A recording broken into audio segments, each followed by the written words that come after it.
À l'ombre du coaching. À l'ombre du coaching. L'émission hebdomadaire conçue pour votre bien-être. À l'ombre du coaching, c'est 28 minutes de plaisir et de découverte. Sous l'arbre à palabres avec le coach Patrick Amon-Pouillon. Précieuse créature de Dieu, bonsoir et merci d'avoir choisi la bonne part. L'emploi, un élément essentiel dans la construction de soi et que le coaching définit comme un état d'être et de faire, est de plus en plus rare, voire en danger. Face à cet état de choses, nous faisons le pari, dans cette émission, de trouver dans l'histoire de l'humanité les fondements réels d'une politique de l'emploi salvatrice. Qu'est-ce que l'emploi? Qu'est-ce que l'emploi dans la sociologie africaine? Qu'est-ce que l'emploi dans le monde d'aujourd'hui? En quoi la restauration de l'emploi dans la sociologie africaine peut sauver l'humanité? Voilà l'équation que nous rêvons de résoudre dans cette émission afin que tout le monde obtienne un emploi décent, épanouissant et porteur de réussite. Pour nous aider dans cet exercice, nous recevons un homme d'exception, fier de son passé de chômeur et qui aujourd'hui ne peut plus jamais connaître le chômage. Vous l'avez certainement deviné, nous recevons le professeur émérite et coach Patrick Amon-Pouillon. C'est ici et maintenant, depuis le studio Comelin Bernard Pouillon. Surtout, n'oubliez pas de liker et de partager cette émission pour contribuer au bonheur de l'humanité.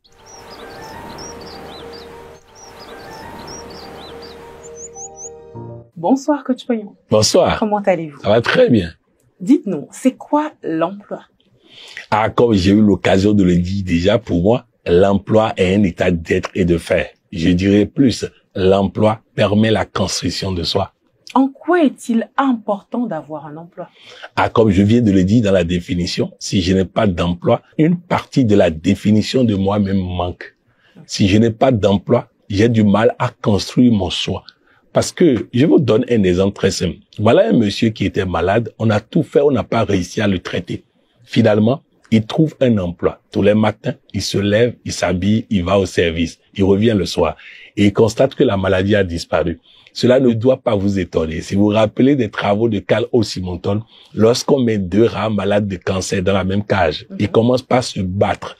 Donc, ils commencent par être occupés. Résultat, au bout de 15 minutes, il n'y a plus de cancer dans leur corps. Vous imaginez donc, l'inaction est une maladie et crée des maladies. Donc, quelqu'un qui a un emploi, qui se lève le matin, qui sort, qui va au service, qui revient, il a quelque chose qui l'occupe. Vous allez constater que nos chefs d'État, nos hommes d'État, nos ministres, nos DG de société, lorsqu'ils prennent leur retraite ou qu'ils ne sont plus en fonction, ils commencent par maigrir, ils commencent par tomber malade. Parfois, ils meurent très tôt parce que le matin, ils n'ont plus rien à faire. Le cerveau n'a plus d'occupation. Le cerveau ne pense plus. Le cerveau n'est plus en activité. Donc, l'emploi, c'est très important pour réussir sa vie, je dirais, dans tous les domaines. Parfait, coach. On constate de plus en plus que les machines menacent les emplois. Je veux parler des avions sans pilote, des machines à laver, des robots à tout faire. Qu'en pensez-vous? Oui, si l'emploi tel que il est développé aujourd'hui continue ainsi, les hommes ont tendance à se protéger. Tout le monde a envie d'augmenter son plaisir ou diminuer sa souffrance. Alors, si un employé va être un objet de souffrance pour un patron et qu'une machine peut le remplacer cet employé, ça fait plaisir que les gens vont accéder à ça. C'est très important qu'on puisse comprendre. Si l'emploi aujourd'hui continue d'être un problème pour les patrons, c'est logique, c'est normal qu'ils puissent prendre des machines pour remplacer les employés. Je vais aller plus loin, vous allez comprendre. Déjà, vous constatez que certaines personnes remplacent l'épouse par une poupée. D'autres remplacent l'époux par un vibromasseur. Parce que le vibromasseur n'a pas d'émotion désagréable, n'a pas d'humeur. Le vibromasseur ne t'empêchera pas de sortir. Le vibromasseur ne te tendra pas au portail pour dire tu viens d'où. Le vibromasseur ne t'enverra pas un message pour dire tu es où. Le vibromasseur ne fouillera pas ton téléphone pour faire des cris de jalousie. De la même manière, la poupée gonflable que le monsieur peut utiliser ne va pas rester là à lui dire tu viens d'où. Tu m'énerves, tu me fatigues, je t'aime plus, je te déteste. Vous voyez donc, si les relations humaines ne vont pas prendre le sens d'apporter la joie l'un à l'autre, les machines viendront nous remplacer. Et pour revenir à l'emploi, tant que nous n'allons pas modifier l'emploi, nous allons continuer avec des emplois qui seront de plus en plus menacés par des machines. Vous avez parlé de l'emploi tel qu'il est développé aujourd'hui. Expliquez-nous.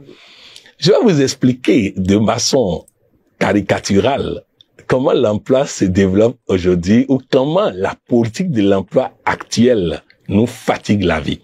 Vous êtes là, une personne vous contacte.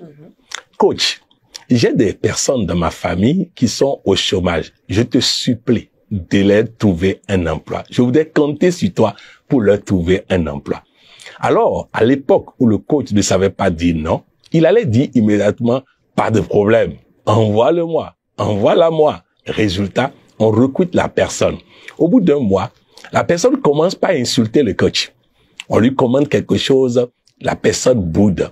La personne commence par manquer de respect au coach. Autrement dit, cette personne recrutée par l'insistance d'une personne à qui le coach veut rendre un service commence par devenir un problème pour lui.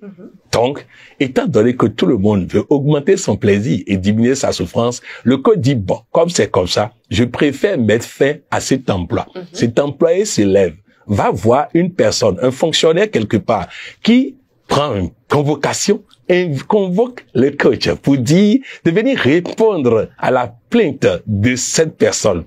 Le coach arrive là-bas et qu'est-ce qui se passe? Il est traité comme un faux type. Il est traité comme une personne malhonnête qui a profité de quelqu'un et qui veut se séparer de la personne. Résultat, ce fonctionnaire va prendre la parole pour dire, bon, nous devons calculer les droits de celui à qui vous avez voulu rendre service, qui vous a insulté correctement, qui vous a manqué de respect. Il a des droits maintenant. Nous allons calculer ses droits. Donc, il a dit que vous ne lui avez pas donné de congé. Donc, nous allons calculer les congés. Il a dit que vous le payez à un montant inférieur au SMIC. Donc, nous allons corriger ça. Il a dit, et donc, en somme, vous devez payer tel montant. Et ça, vous devez payer au plus tard tel jour pour qu'on puisse faire le PV ou rendre compte au patron. Résultat, le coach débourse de l'argent pour donner à une personne à qui il a voulu rendre service, qui l'a insulté, lui a manqué de respect, l'a indisposé tout le temps, il a voulu s'en débarrasser, c'est devenu un problème. Résultat,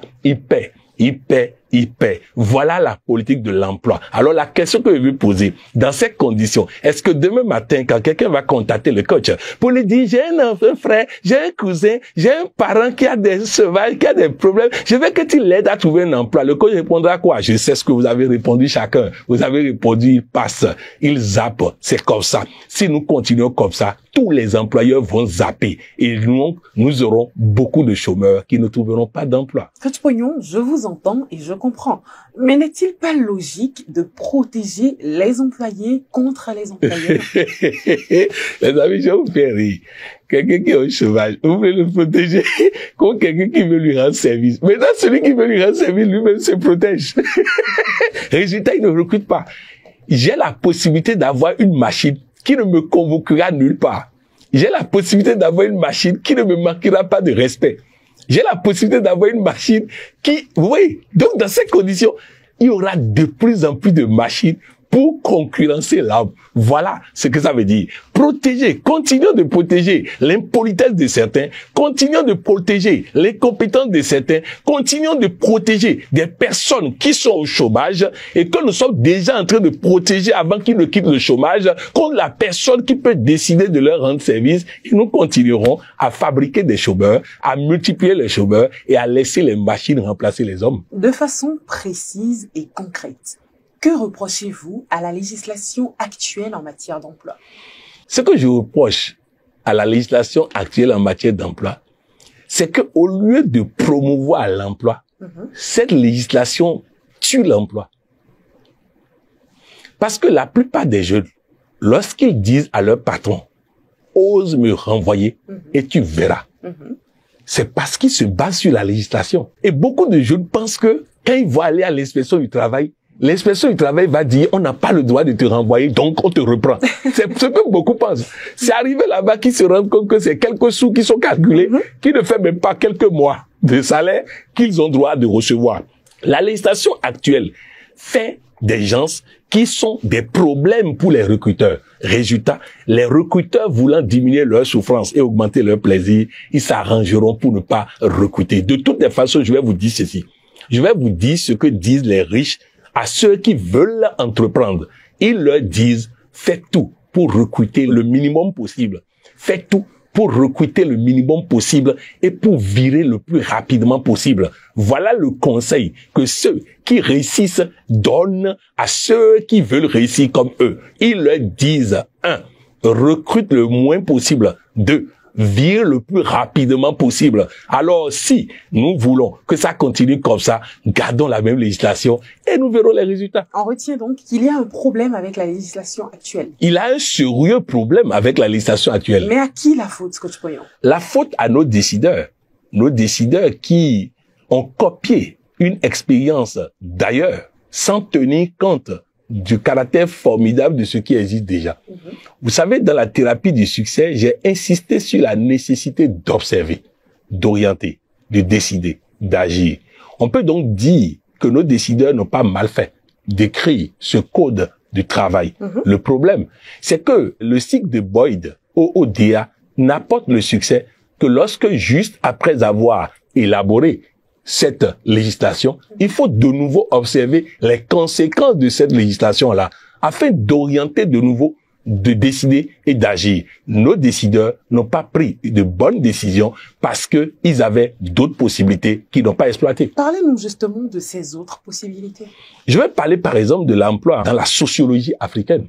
Quand vous prenez l'emploi dans la sociologie africaine, ça n'a rien à voir avec notre code du travail.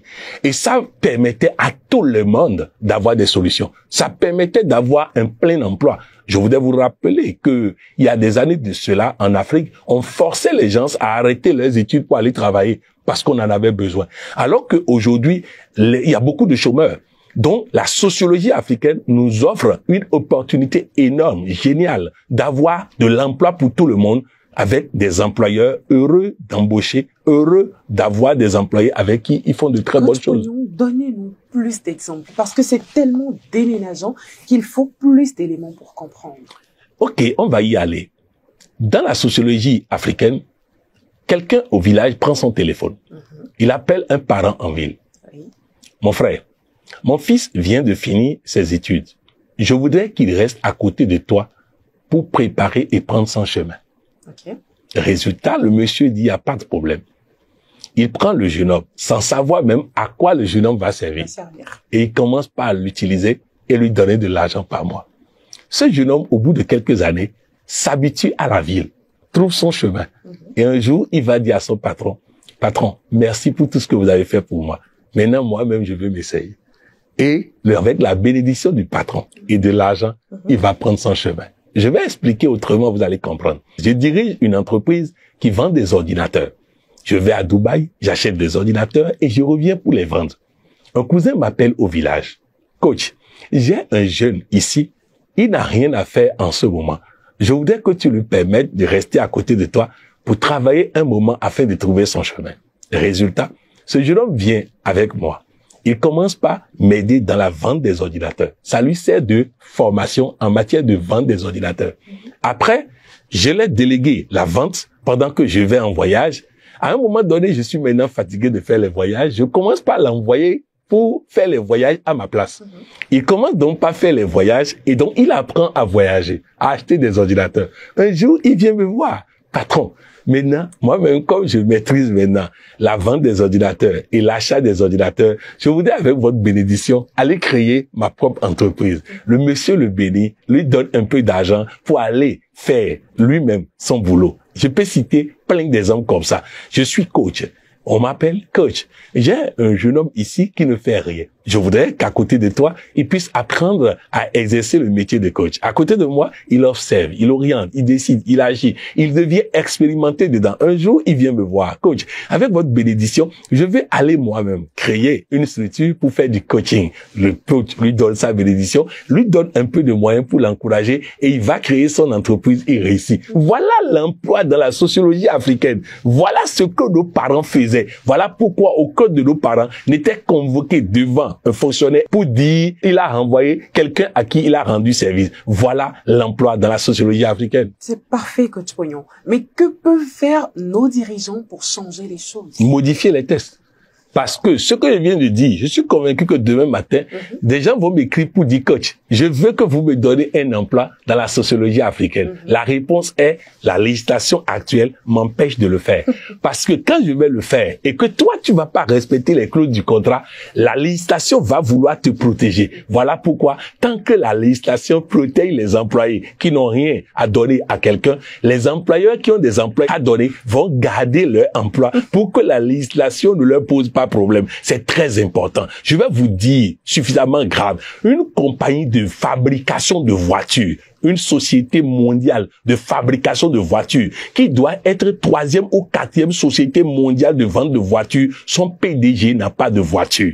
Son PDG n'a pas de voiture personnelle. Alors on lui a demandé pourquoi. Il dit pour ne pas recruter un chauffeur.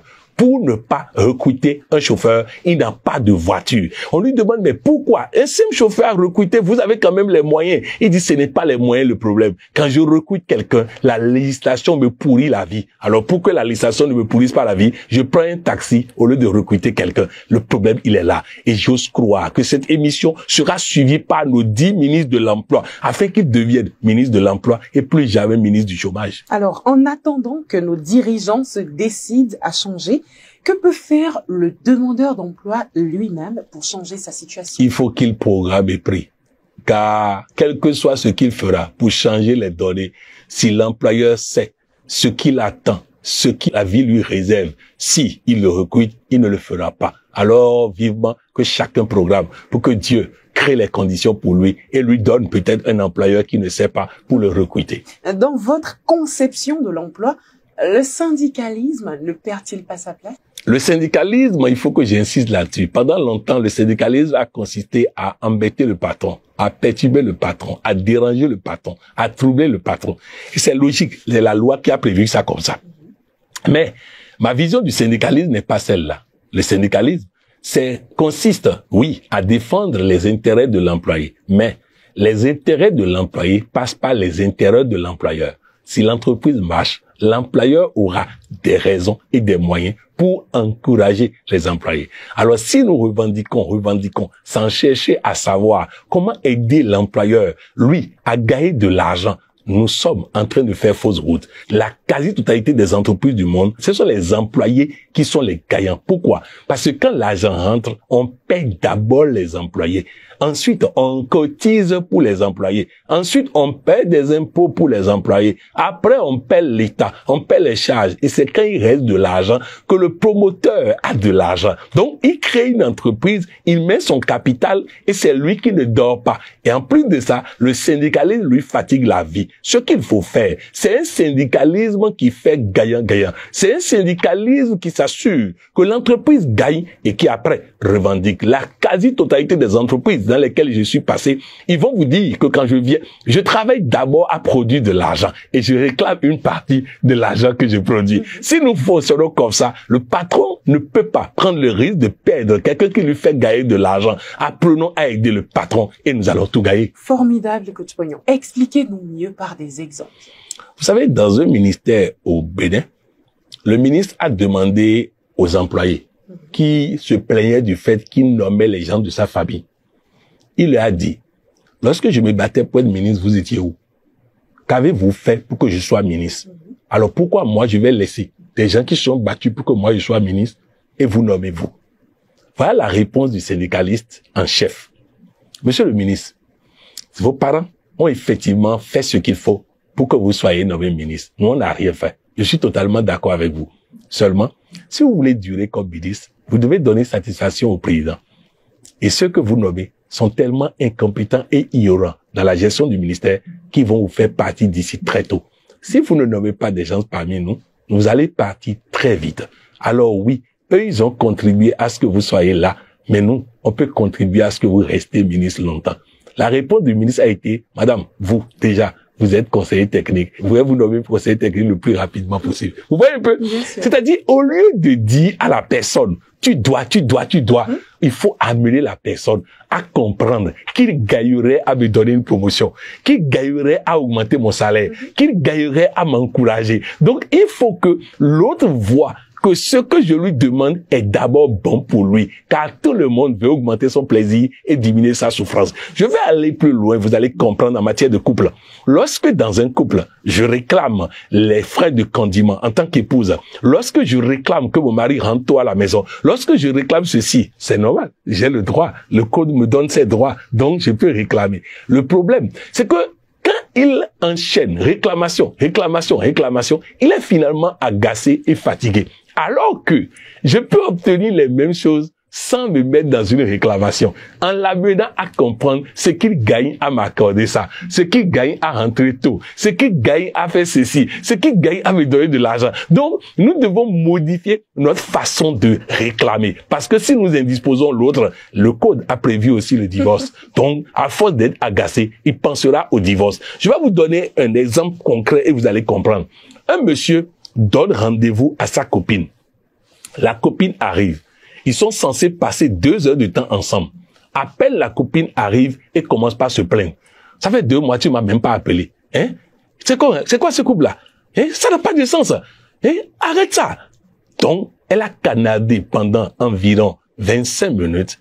Elle a indisposé le monsieur pendant 25 minutes. Le monsieur s'est donc dit, si je reste 2 heures de temps avec cette dame ici, je vais perdre mon énergie. Je deviendrai une grenouille molle. Alors, il invente un rendez-vous, il écoute ce rendez-vous-ci et il part.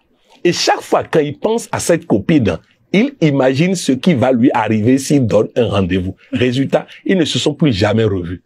Par contre, supposons un instant que cette dame à son arrivée oublie le passé, profite du présent, passe du bon moment, profite de ce moment présent, bouffe correctement ce moment présent, dans la joie, dans l'action de grâce et tout. Et à la fin, à très bientôt mon chéri. Et elle part. Le monsieur a envie que cette expérience se renouvelle rapidement. Résultat, il va créer un autre rendez-vous. C'est la même chose en matière de syndicalisme. Si vous faites en sorte que le patron ait des raisons tout le temps de vous faire plaisir, il continuera à vous faire plaisir. Mais si vous l'agacez, le jour où la roue va tourner, il aura du plaisir à vous renvoyer. C'est comme les grèves.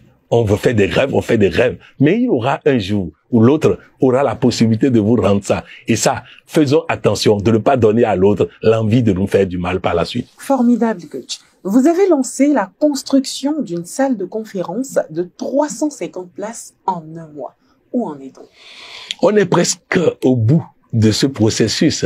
En tout cas, la salle n'est pas totalement terminée, mais elle est opérationnelle et donc nous avons relevé ce défi car nous avons utilisé la thérapie du succès. Voulez-vous dire que la salle est prête pour que ce jeudi, nous puissions y tenir la clinique de la santé et du bien-être retransmise en ligne? Effectivement, ce jeudi, ceux qui sont à Cotonou et dans les environs pourront profiter de la clinique de la santé et du bien-être dans la nouvelle salle construite par les ambassadeurs du développement. Et donc, ceux qui sont en ligne pourront suivre en direct ce jeudi la clinique de la santé du bien-être à partir de Cotonou. Oui, le défi a été relevé car toutes les fois où on suit le même chemin, on aboutit au même résultat. Quel appel pour que personne ne rate cette soirée exceptionnelle animée par le coach Poyon lui-même? Mon appel pour que personne ne rate est un non-appel. Si on s'aime, on est là. Si on ne s'aime pas, on reste chez soi. Alors je dis à tout le monde, si vous vous aimez, soyez avec nous ce jeudi. L'entrée est libre et gratuite, la sortie est libre et gratuite. Alors, si quelqu'un ne s'aime pas, qu'il reste chez lui. Mais si quelqu'un s'aime, qu'il soit avec nous. Car je vous promets du coach Poyon en grandeur nature, le meilleur de coach Poyon ce jeudi à Cotonou. Pour ceux qui sont là, profitez de ces vibrations-là. J'y serai dans les meilleures formes possibles. Car ces derniers jours, je suis en train de faire une programmation à haute dose, une programmation haut débit. Et c'est tout ça que nous allons déverser ce jeudi. Demain soir, donc, ça va carburer, ça va chauffer. C'est 19h, heure de Cotonou. Et donc, 18h, temps universel à Cotonou. Et donc, passez l'information. Et si vous voulez les renseignements sur le lieu, sur les contacts et autres, n'hésitez pas de contacter les standards de la FIAD. Ils auront du plaisir à vous donner les renseignements. Coach Poyon, votre mot de fin? Dis à chacun et tous, Le temps de la réussite est là. Le temps du bonheur est là. Le temps du plein accomplissement est là. Que chacun s'asseye et prenne sa part. Merci, coach. Merci. Chers privilégiés, l'authentique coaching est un laboratoire de réflexion et d'action pour le bonheur de l'humanité. Prenez votre part et n'oubliez pas de vous abonner à la page YouTube Coach Pognon officielle pour ne rien rater. À très bientôt à l'ombre du coaching. C'était Coralie Pognon avec pour invité le professeur émérité coach Patrick Armand-Pognon. C'était votre émission À l'ombre du coaching. La meilleure école de vie.